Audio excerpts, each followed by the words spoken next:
Les réseaux sociaux modifient notre vivre ensemble. Quand récemment pour Sud Radio, j'ai eu la mission de vous présenter la chronique On en parle sur les réseaux sociaux, je me suis lancé dans un marathon pour décortiquer notamment X. J'en suis ressorti bouleversé.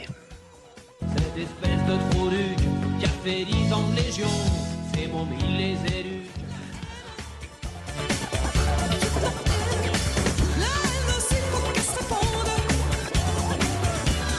Il y a de la haine, effectivement, sur les réseaux sociaux qui ressemble un peu à l'Assemblée nationale où les colibés se succèdent à la mauvaise foi.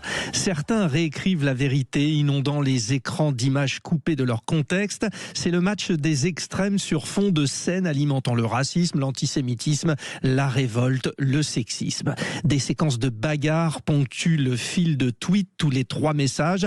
Impossible d'échapper aux violents coups en tout genre. Les cibles sont installés sur le champ de tir, Macron, les Noirs, les Juifs, les transgenres, les stars de la télé, la droite, la gauche. Un peu comme on écrivait des insultes sur les murs dans le siècle précédent, les violents anonymes rédigent leur haine sur la toile. Problème, le message est indélébile et repris indéfiniment. Eux sont protégés par leur pseudo, véritable cancer du système, monsieur Renaud. Cette espèce de trou-duc qui a fait 10 ans de légion, c'est mon mille les élus.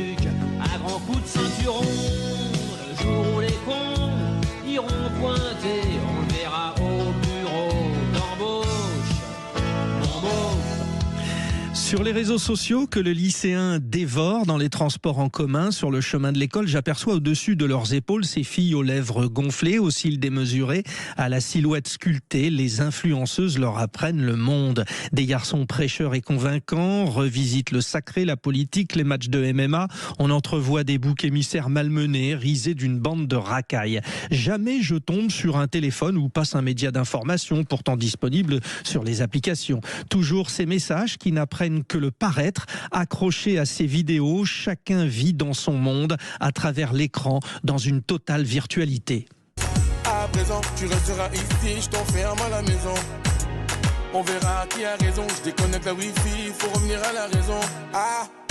Bazardeux, elle est bazardeux. Bazardeux, elle est bazardeux.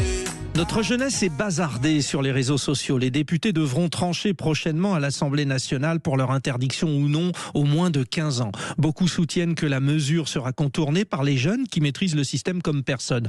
Pas sûr. Beaucoup de parents se délectent d'offrir l'accès à leur progéniture qu'ils accompagnent sur les réseaux sociaux, comme pour sentir toujours plus jeune leur ego, se sentir plus vu, toujours plus existant. Le combat n'est pas encore gagné. Certes, avec une régulation ferme, tout pourrait s'arranger. Mais le grand argentier du business, Elon Musk, joue à défier notre monde, le fracture comme pour mieux régner au sommet de sa montagne de milliards. Son dernier jouet s'appelle Grok. Le parquet de Paris mène une enquête sur la plateforme X après la publication de photos dénudées générées par ce fameux Grok. Des images créées à la demande d'internautes à partir de photos publiées sur les réseaux sociaux. Ainsi, des personnalités politiques, des anonymes, des mineurs ont découvert des images d'eux dans un simple appareil revisité à l'excès. Récemment, Thierry Breton, l'ancien commissaire européen, s'est vu refuser un visa d'entrée aux États-Unis. Il avait juste voulu réguler l'emprise parfois mortelle des multinationales du digital sur notre jeunesse. Breton refuse l'ingérence de ces puissants qui, partout sur la planète, sont devenus, eux, addicts à l'ingérence. Dans un building de 20 étages, l'été comme l'hiver, tu travailles pour une société de 100 000 actionnaires. Ton nom ici n'existe pas, tu n'es qu'un numéro. Pour être sûr de te garder, on te donne ce qu'il faut, rien n'est à toi.